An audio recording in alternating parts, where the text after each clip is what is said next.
고린도전서 13장은 매우 아름다운 가사 고백을 담고 있는 책입니다. 결혼식 축가 거의 1순위 곡으로 고린도전서 13장 내가 천사의 말한다 해도 여기까지. 거의 뭐 축가하면 연습 못했다 그러면 거의 이 곡이에요. 교회에서 찬양대나 찬양팀 한 번도 안 불러본 적이 없을 정도로 대부분 한 번쯤 불러봤을 겁니다. 이 찬양 잘 모르시나요? 양지은 지사님 들어본 적 있으시죠? 내 맘에 사랑 없으며 그 다음부터 듀엣으로 쫙 나가고 아름답게 그런 아름다운 곡이 있습니다. 이 아름다운 그 가사의 선율에 맞게 부르는 찬양을 많이 부르는 이 13장의 고백과는 다르게 이 가사와 이 고백, 이 말씀을 듣고 있는 고린도 교회의 성도들은 전혀 사랑할 수 없는 마음의 상태를 가지고 지금 이 말씀을 듣고 있다. 우리 지난주에 이런 말씀을 함께 나누었습니다.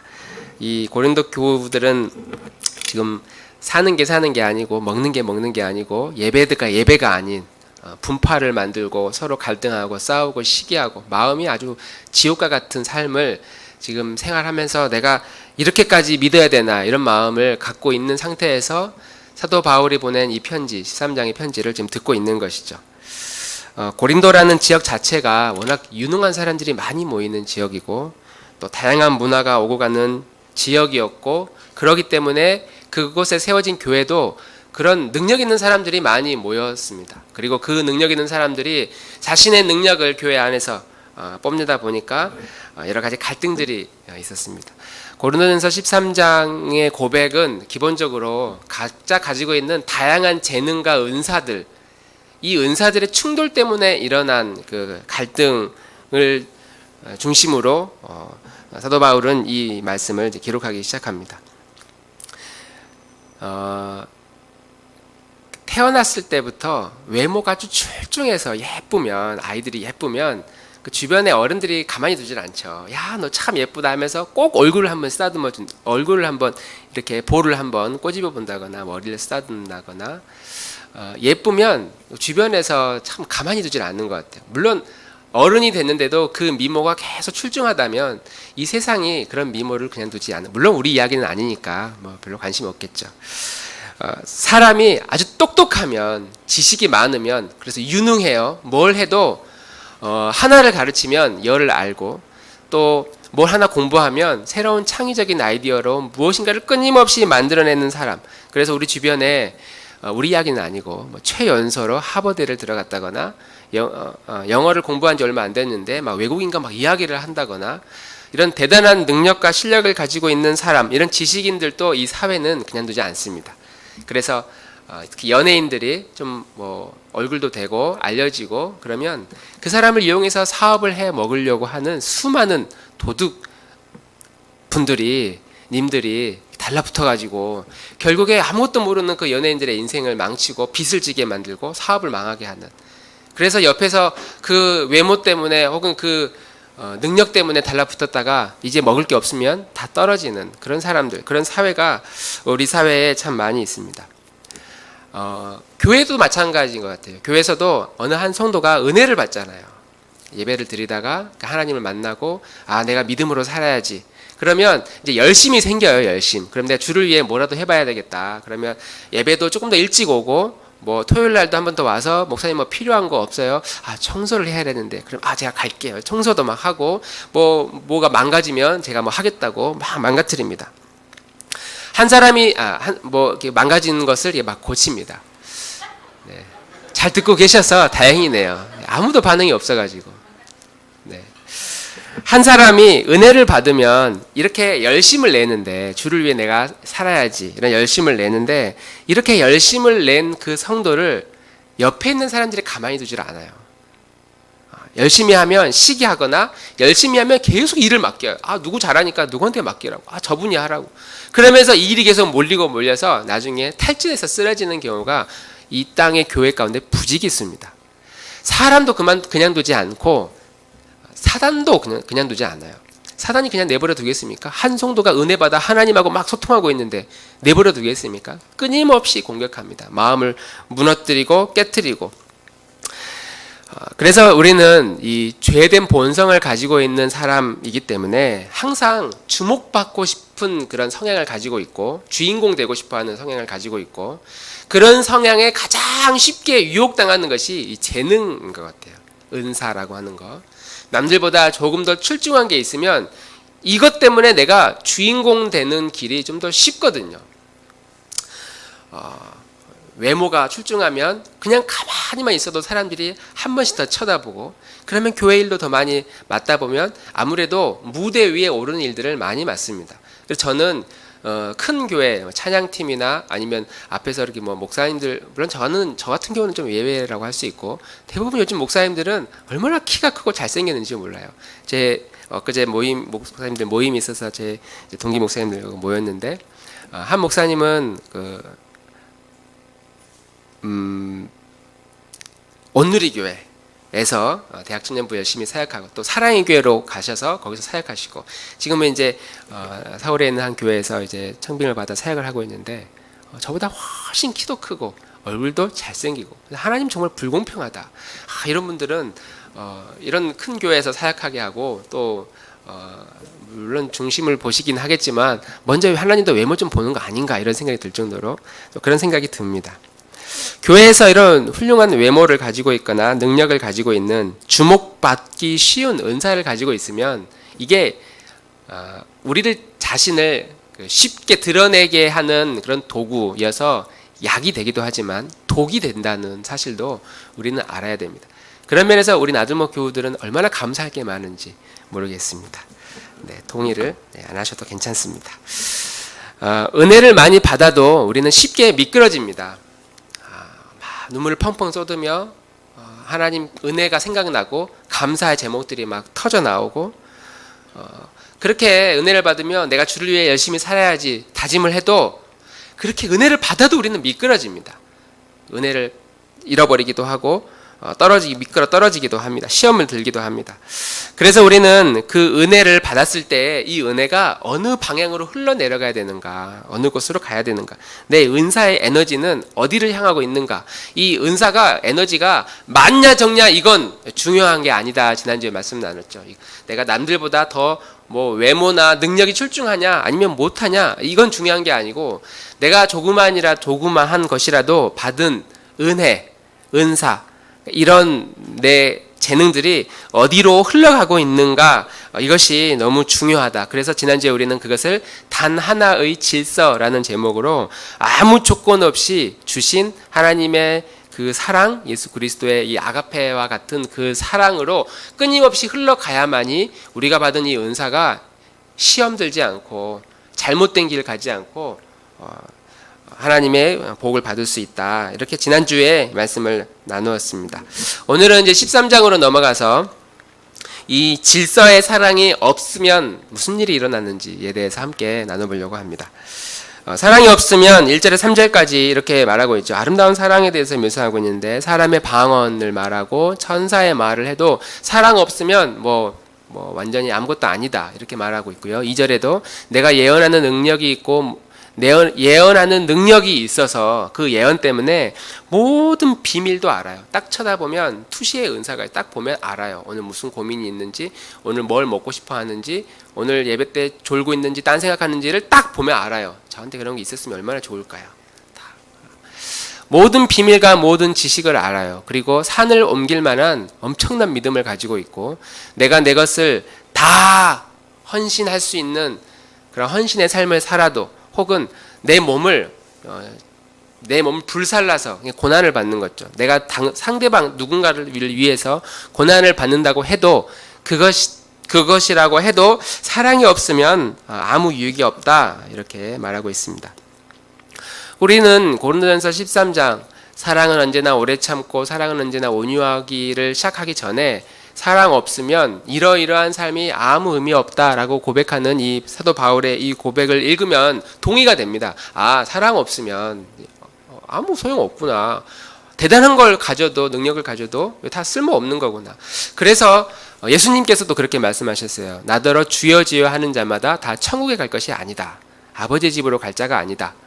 마태복음 7장에 이렇게 이야기하죠. 22절, 23절 함께 읽어볼까요? 시작. 그날에 많은 사람이 나더러 이르되 주여 주여 우리가 주의 이름으로 선지자 노릇하며 주의 이름으로 귀신을 쫓아내며 주의 이름으로 많은 권능을 행하지 아니하였나이까 하리니 그때에 내가 그들을 밝히 말하되 내게서 떠나가라 하리라. 아멘. 주님의 이름을 부르면서 주의 이름으로 선지자 노릇을 한 거예요. 대단한 신유의 은사, 예언의 은사, 탁월한 은사를 가진 거죠. 주의 이름으로 귀신을 쫓아냅니다. 엄청난 능력이죠. 주의 이름으로 많은 권능을 행하는 거죠. 예언도 하고 방언도 하고 신유의 은사와 권능을 가져도 주님을 모르면 불법을 행하는 자가 될 수 있구나. 이미 예수님께서 이 말씀을 하셨습니다. 그래서 우리는 사랑이 없으면 아무것도 아니다. 이런 엄청난 능력을 가지고 있어도 사랑 없으면 다 쓸모없는 것이다. 이 동의가 되면서도 그러나 4절에 보면 이제 이렇게 시작하죠. 우리 아직 오늘 읽진 않았지만 사랑은 언제나 오래 참고 사랑은 언제나 온유하고 사랑은 무엇인가이다. 혹은 무엇을 하는 것이다. 사랑에 대해서 쭉 고백하는 것 1, 2, 3절하고 그 다음에 4절부터 나오는 이 사랑의 고백들을 보면 좀 이게 언밸런스하다는 느낌을 받게 돼요. 왜냐하면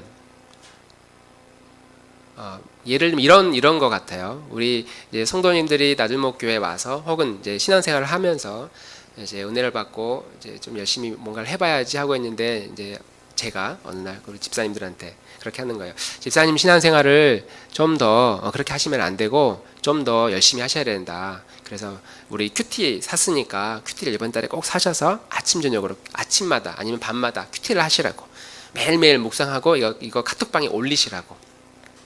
그리고 이왕이면 수요일도 좀 나오시라고.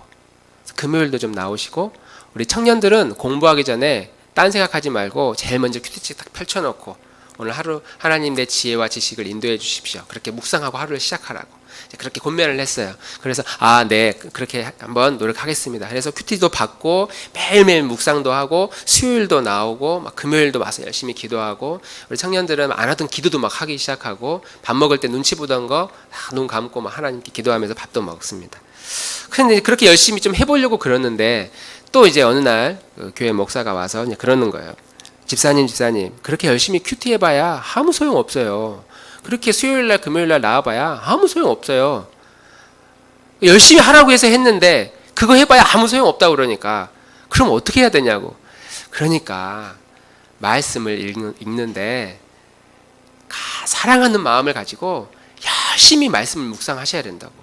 하나님의 말씀이 우리 신앙의 가장 기초니까 말씀을 열심히 읽으셔야 된다고. 예배를 그냥 몸만 오지 말고 사모하는 마음을 가지고 와서 예배를 드리고 예배도 열심히 간절히 드리라. 금요일 날도 기도할 때 열심히 간절한 마음으로 기도를 드리시라. 그래서 좀 이제 네 일단 알겠다고 대답은 했는데 지금까지 내가 그래서 큐티도 하고 수요일도 금요일도 열심히 했는데 뭘 더 하라고 그러지? 사랑하는 마음을 가지고 또 그 마음을 받고 싶어서 열심히 했는데 그걸 열심히 하라고 그러니까 뭘 열심히 하라는 소린가. 연인들이 서로 연애할 때 이렇게 또 생각해 볼 수 있을 것 같습니다.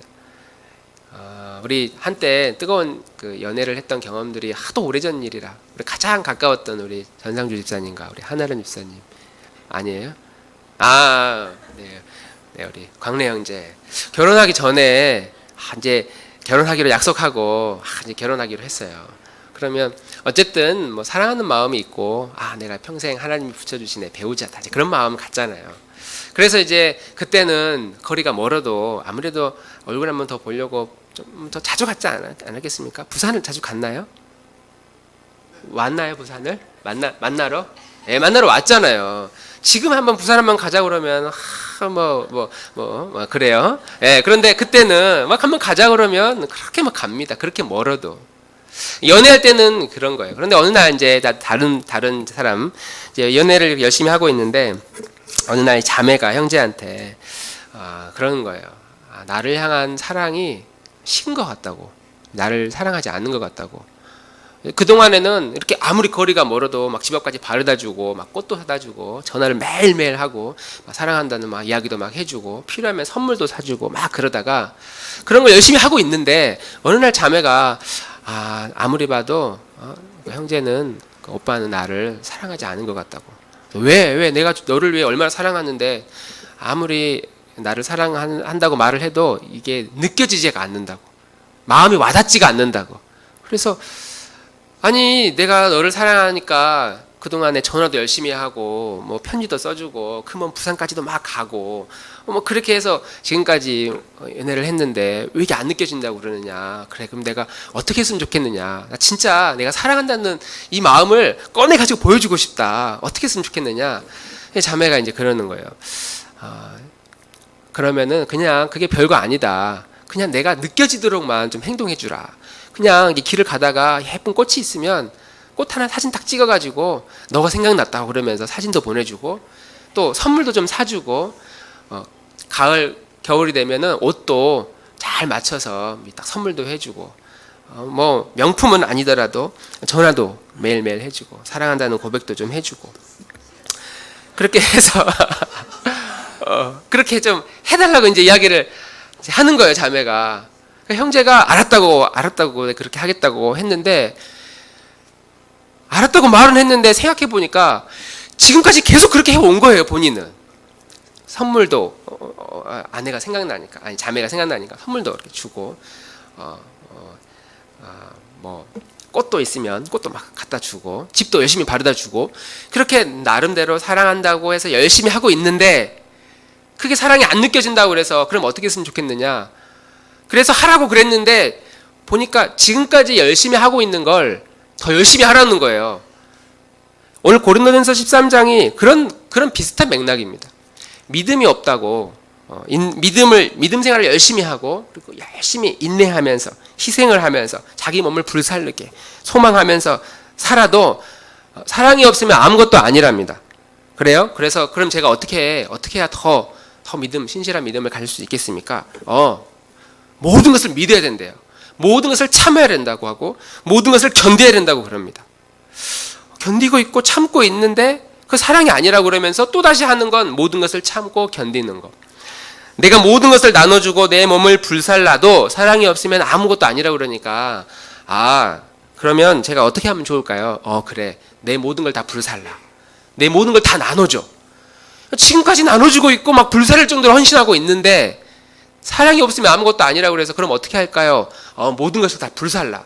똑같은 말을 지금 계속해서 반복하고 있는 무한궤도를 타고 있는 듯한 이 느낌이 이 고린도전서 13장 1절에서 3절까지 그리고 4절부터 이제 시작되는 사랑은 이런 것이다 라고 할 때 라고 하는 것이죠. 그 말은 1절에서 3절까지 천사의 말을 하는 것 그리고 방언을 하는 것 너무 귀하다는 거죠. 귀신을 내어 쫓는 것, 산을 옮길 만한 믿음을 가진 것 이 모든 것들은 주님이 우리에게 기뻐하시는 또 우리는 우리 나름대로 사랑의 고백이었어요. 주여 주여 하면서 부르짖으면서 귀신들을 내어 쫓고 능력을 행하는 것은 주의 이름으로 했던 것이지 이건 나 자랑하려고 내가 좋아서 한 거 아니었거든요. 그런 마음으로 하고 있는데 그거 사랑 없으면 필요 없고 그럼 어떻게 합니까? 그거 해. 지금 이런 맥락으로 반복을 하고 있습니다.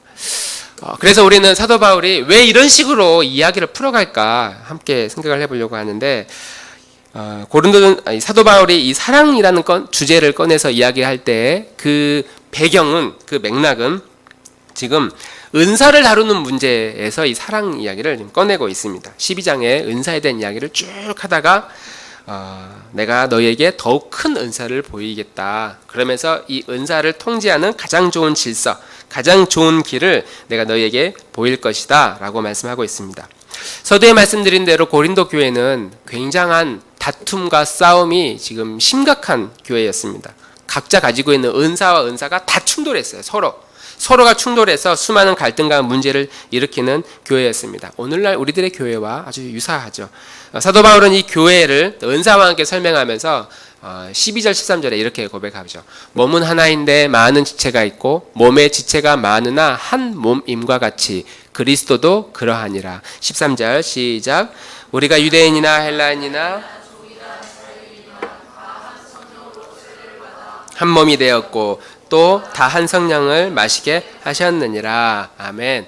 교회를 설명하면서 교회는 한 몸이다. 한 몸이고 그 몸의 머리는 그리스도이시다.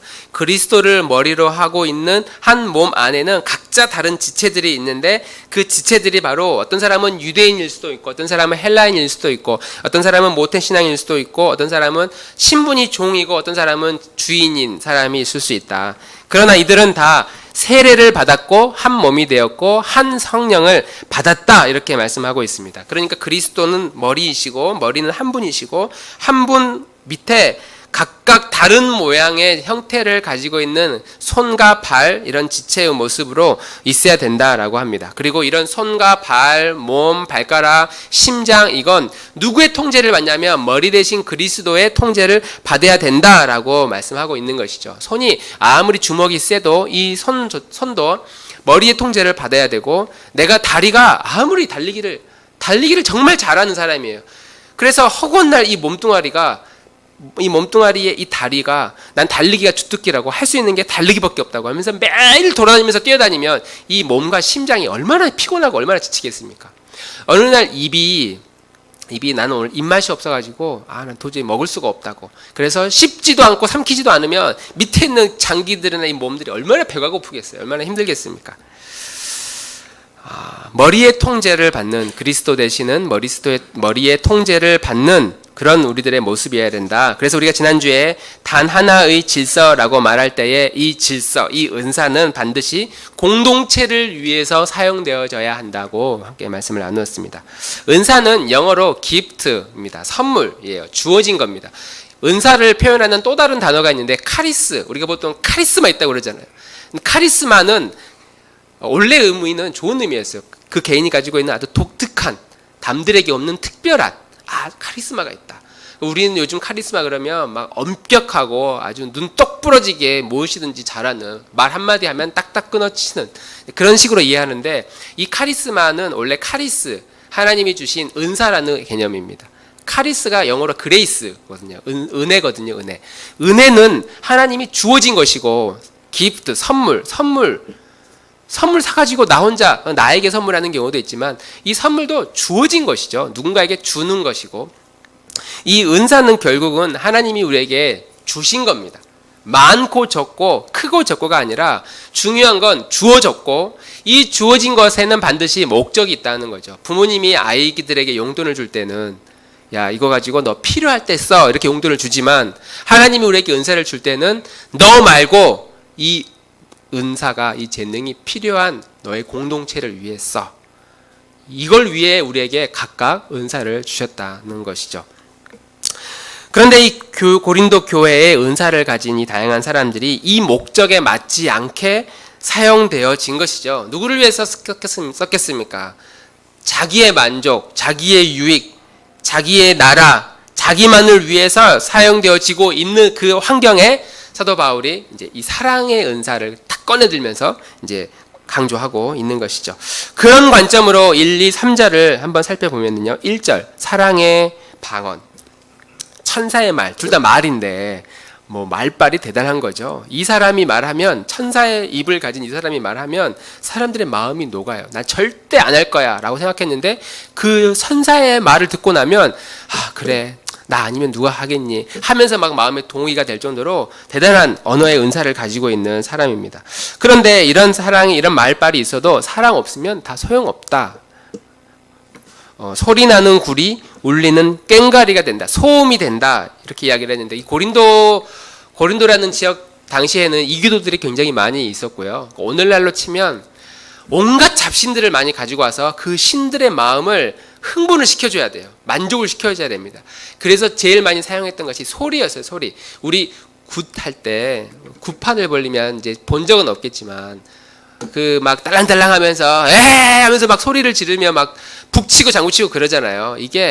그래서 이게 신을 불러 일으키는 그런 작업이기도 하지만 그 소리를 듣고 있는 사람들의 마음을 흥분시키거든요. 막 소리가 점점 에헤 안 온다 그러면 돈 들어오고 에헤 안 온다 그러다가 돈 많이 들어오면 소리가 빨라지면 옆에 있는 사람들이 흥분해요. 그러면서 금방 지름신이 아니면 그분이 오시나 보다. 그러면서 이제 신이 내 안에 싹 들어오면은 너 왜 그때 그렇게 했어? 너 잘 될 거야. 막 이제 한마디 해주면은 막 봉투 막 꺼내 나오면서 하는 이런 구판과 같은 일들이 고린도 교회에 굉장히 많이 일어났다는 거죠.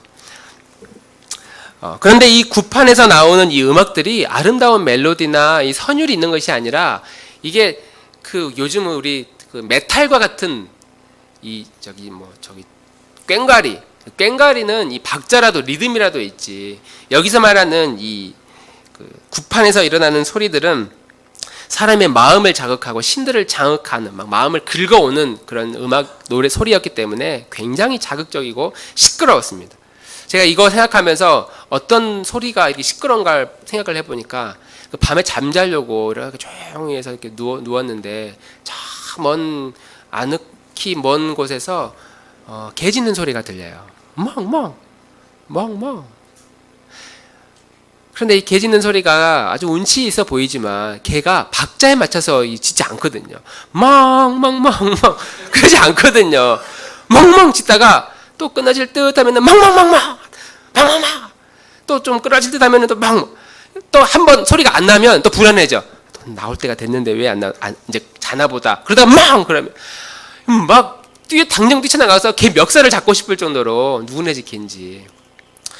그렇게 사람의 마음을 아주 자극적이고 시끄럽게 하는 그런 소리와 같이 천사의 말을 해도 정말 내가 너를 사랑해 그런 마음으로 하는 이야기여도 그 안에 사랑이 없으면 아무것도 아니다. 아무 의미가 아니다.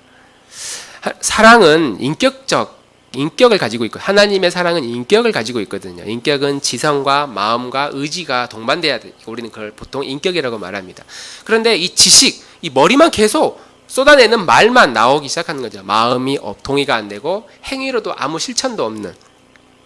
그래서 이 고린도 교회 안에 말만 바다에 입이 빠지면 입만 둥둥둥 떠오르는 그런 수많은 사람들이 여기도 방언 저기도 방언 여기서 믿는 사람 이렇게 살아야 된다고 저렇게 살아야 된다고 라고 말만 할 뿐 그것을 실천하는 사람은 아무도 없는, 선수는 없고 감동만 한 100명 모여있는 교회가 고린도 교회였다는 것이죠. 그러니까 얼마나 시끄럽겠습니까? 2절에 예언하는 능력을 가졌어요. 그래서 그 예언을 가지고 모든 비밀과 모든 지식과 모든 산을 옮길 만한 믿음을 가지고 있는 교회가 고린도 교회였습니다. 그런 능력을 가지고 공동체를 세우는 곳에 써야 되는데 예언을 합니다. 목회자뿐만 아니라 성도들도 당시에는 설교할 수 있는 권한이 목회자가였지만 성경책 자체가 없기 때문에 하나님께서 특별한 은사, 예언의 은사들을 주셔서 그들을 통해 들었던 예수님의 그 가르침들을 잘 풀어서 구약의 성경을 잘 풀어서 설명할 수 있는, 그래서 구약에 숨겨져 있는 복음의 비밀들을 막 설교할 수 있는 은사들을 개인에게 주셨죠. 그래서 어느 날 설교자가 열심히 설교하고 내려와 보는데 딱 보니까 설교 시간에 내 기분 나쁜 말을 한 거예요. 마음이 상한 겁니다. 그래서 이제 그때부터 이야기를 하죠. 오늘 설교를 들으니까 설교 구약 성경 인용했는데 그 틀린 거라고, 잘못된 거라고, 회개하시라고 설교자한테 막 대놓고 설교자를 비난합니다. 그럼 분위기가 얼마나 살벌하겠어요. 오늘 저 설교 듣고 내가 저렇게 살아야지 했는데 갑자기 예언의 은사를 가진 사람이 예배 끝나고 막 비난을 쏟아내면 이제 그 사람이 그냥 일반적인 사람이 아니라 예언을 하는 사람이니까 얼마나 영적으로 권위가 있겠어요. 그럼 교회 안에 예언파, 목사파, 설교자파 갈라져 가지고 이제 싸우기 시작하는 거죠. 모든 비밀을 알고 모든 지식을 알고 있으니까 옆에 있는 지체 보니까 믿음 생활 이제 막 시작해. 잘 몰라. 그래서 그렇게 하면 안 되고 이렇게 해야 된다고, 그렇게 생활하면 안 된다고 막 가르쳐줘요. 가르쳐주기만 할 뿐 아무런 도움을 주지 않아요. 길만 보여줄, 이렇게 해야 된다고, 그리고 나서 혼자 집에 가버려. 이렇게 살아야 된다고 해놓고 무거운 짐 지고 가면 주님이 도와주신다고 하면서 본인 안 도와주고 그냥 모른 척해요. 그런 일들이 이 나들목이 아니라 이 고린도 교회 안에 부지기수로 있었다는 것이죠. 산을 옮길 만한 믿음이 있습니다. 고린도 교회는 이런 엄청난 믿음을 가진 성도들이 많이 있었어요. 비우겠지만 아침에 눈을 떠보면 수원에 있던 산들이 막 화성으로 옮겨져 있고 화성에 있던 산들이 막 서울로 옮겨져 있어요. 왜냐하면 그런 믿음을 가졌으니까 막 믿음으로 막 산을 옮겨버리는 거예요. 그런데 산을 옮길 만한 믿음이 있는 사람들이 서로 마음에 안 맞아. 오늘 이 산은 수원에 그냥 있어야 됩니다. 아니죠. 이 산은 화성으로 옮겨야 된다고. 그러면서 이 산이 매일매일 이리 갔다 저리 갔다 옮기는 겁니다. 대형교회로 갈수록 당회를 열면 이 당회 시간이 길어지거든요. 왜냐하면 산을 옮길 만한 믿음을 가지고 수많은 사람들이 믿음으로 우리 이거 해야 된다고, 아니라고, 그렇게 하면 안 된다고, 이렇게 해야 된다고, 아니라고, 지금 우리는 그거 할 때가 아니라고, 선교사를 보내야 된다고. 무슨 선교사냐, 구제를 해야지. 무슨 구제냐, 우리 이 지역사회를 위해서 일을 해야지. 무슨 지역사회냐, 우리 안에 문제도 해결을 못하는데, 우리 단합대회 가야 되는데, 우리 모임해야 되는데. 수많은 산을 옮길 만한 믿음을 가진 사람들이 이 공동체 안에서 이렇게 해야 된다 저렇게 해야 된다, 믿음을 가졌어도 결국 아무것도 하지 못하는, 사랑이 없으면 아무것도 아니다, 사도 바울이 평가하고 있는 것이죠. 3절에 보면 내게 있는 모든 것을 구제해도 또 몸을 불사르게 내어줘도 아무것도 아니다. 주님을 위해 큰 업적을 세우는 거죠. 초대교회는 일단 기본적으로 가난한 교회였습니다. 예수님을 믿기로 작정하는 순간과 함께 직업을 빼앗길 수도 있고 사회로부터 왕따, 격리될 가능성이 매우 높았기 때문에 정말 어려운 사람들이 많이 있었고, 과부나 또 고아와 같은 아이들은 돌봐줄 만한 그런 사회적 기반이 전혀 없었습니다. 그래서 그런 사람들을 위해서 예수님을 믿기로 작정을 했는데 어느 날 그 사람 성도의 집이 불타버려, 직장에서 쫓겨나. 그런 성도들을 위해 많은 사람들이 재산을 헌납하고 모아서 그런 사람들을 돕고 책임을 져주는 거죠. 그런데 그때 누가 더 많은 희생을 했는지 고린도 교회에서 그런 자랑들이 있었나 봅니다. 누구는 차를 팔아가지고 이번에 기부를 했다, 누구는 집을 팔았다, 누구는 빌딩을 체납했다, 빌딩을 하나님께 드렸다 하면서 자랑하는 겁니다. 이렇게 내 모든 것을 희생을 해서 구제를 해도 사랑이 없으면 아무것도 아니다. 몸을 불사르게 내어줘도, 이건 이제 목숨을 실제로 내어준 거죠. 십자군 전쟁이라고 10세기, 11세기 때 당시 카톨릭 하에 있던 중세시대 때 수많은 성도들이 이 전쟁에 참여해서 빼앗긴 성지, 예루살렘이나 아니면 우리 기독교 유적들이 있는 곳 다 그 회교도들에게 빼앗겼으니까 그것을 다시 점령해서 하나님의 나라로 만들자, 하나님의 땅으로 다시 우리 회복하자, 전쟁을 이렇게 해야 된다 해서 수많은 백성들이 무기도 없이 그 전쟁에 참여하게 됩니다. 준비가 전혀 안 된 상태로 참여합니다. 그리고 그렇게 참여한 그 전쟁에서 한 사람 죽일 때마다 천국에 내 상급이 쌓인다. 두 사람 죽일 때마다 상급이 쌓인다.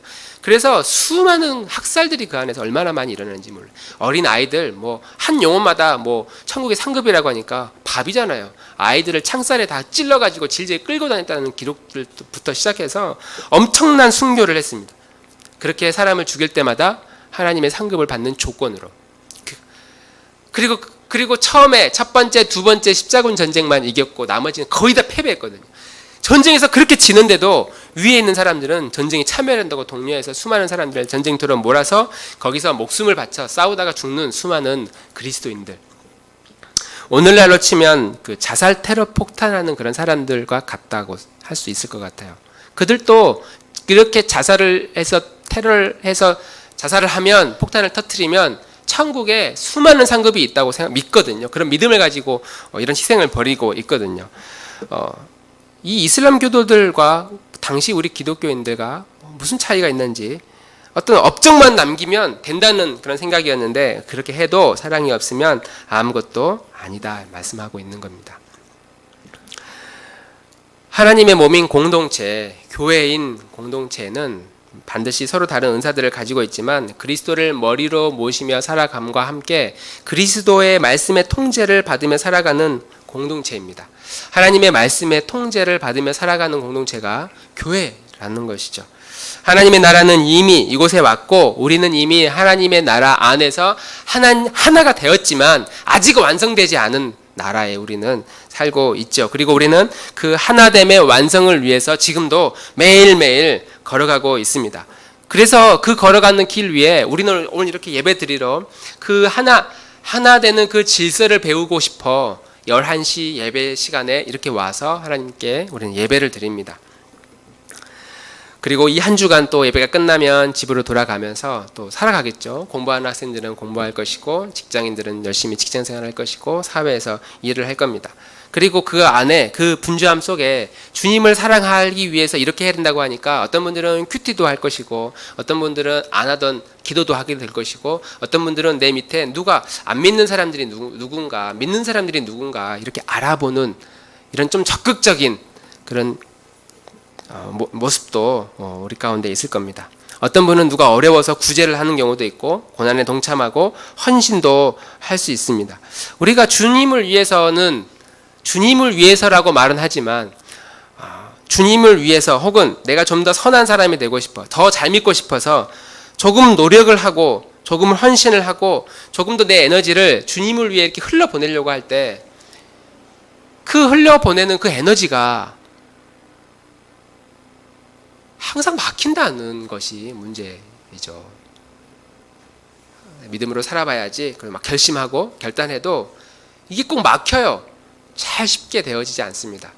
지난주에 우리가 그리스도의 사랑의 그 질서에 참여해야 된다고 이야기를 했지만, 그 질서대로 그 사랑으로 한번 살아봐야지라고 마음 먹으면 내가 주님을 위해 더 희생을 해봐야지, 이렇게 고백을 해도 쉽게 그 희생대로, 그 헌신대로 살아가지 않는 것이 우리 자신의 한계다라고 하는 것이죠.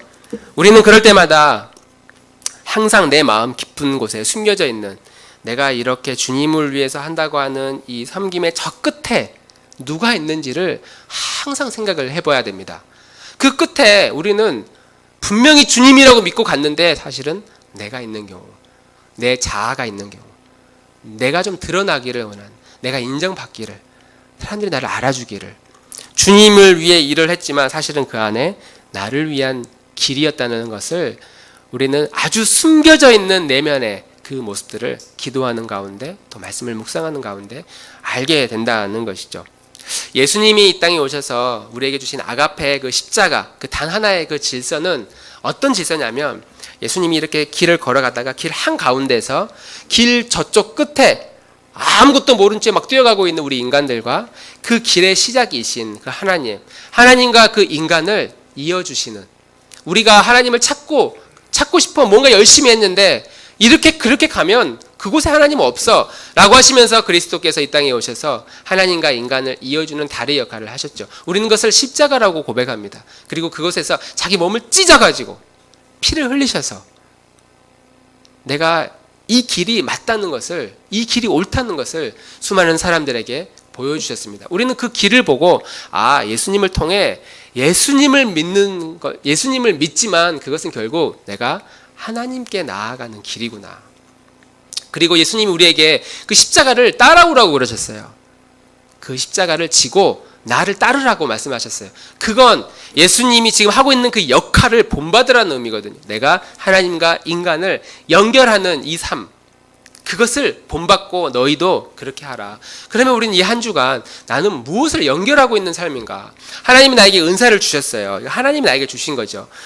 하나님이 나에게 좀 마음의 평안함도 주시고, 또 위로도 주시고, 육신의 건강도 주시고, 좀 시간적인 여유도 주시고, 아니면 젊음도 주시고, 아니면 노련함도 주시고, 돌아보면 내가 가지고 있는 은사가 한두 개가 아니다, 우리는 알 수 있습니다. 우리가 내 자신의 선한 은사를 발견하는 것에 인색해서 그렇지, 찾아보면 하나님이 주신 거 너무나 많아요. 감사할 게 너무나 많이 있습니다. 그런데 이렇게 감사할 걸 가지고 하나님이 나에게 주셨는데 나는 이걸 어디로 지금 흘러보내주고 있는가? 누구에게 흘려주고 있는가? 누구를 위해서 쓰고 있는가? 누구를 위해서 살고 있는가? 때로는 우리가 주님을 위해 온갖 향유 옥합 같은 소중한 거 다 깨트렸는데, 주님이 어느 날 와가지고 너 그렇게 향유 옥합 깨트려도 다 쓸모없다, 그렇게 말씀할 때가 있다는 거예요. 얼마나 아까워요. 주님을 위해 시간도 들였고 헌신도 했는데. 주님을 위해 뭔가를 열심히 했지만 우리는 쉽게 길을 잃어버립니다. 향유 옥합을 깨트렸어도, 내 시간을 헌신했어도, 주님을 위해 내 에너지를 다 바쳤어도 우리는 쉽게 놓치는 것들이 있을 수 있다는 것이죠. 그래서 우리는 매 순간순간 주님이 필요합니다. 매 순간순간 주님이 필요합니다. 할렐루야.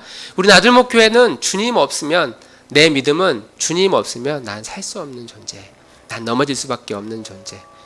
주님이 가셨던 그 길의 흔적에 뭘 남겨놓으셨는지 우리는 늘 귀를 기울이면서 주님 필요합니다. 주님 당신이 필요합니다. 주님 없이는 내가 은혜를 받아도 천사의 말을 해도 방언의 말을 해도 대단한 능력을 가지고 있어도 그 순간에 주님의 도우심이 없으면 나는 아무것도 못하는 존재입니다. 우리의 삶에 이러한 고백이 있다면 우리 주님은 우리가 조그만 걸 해도 뭐 엄청난 걸 한 것처럼 기뻐하면서 즐거워하실 것이라는 이 고린도전서 13장의 이 고백이 우리의 고백이 되어지고 이 고백대로 가장 가치 있는 사랑의 고백을 하는 우리 교우들이 되기를 주님 이름으로 축원합니다. 우리 함께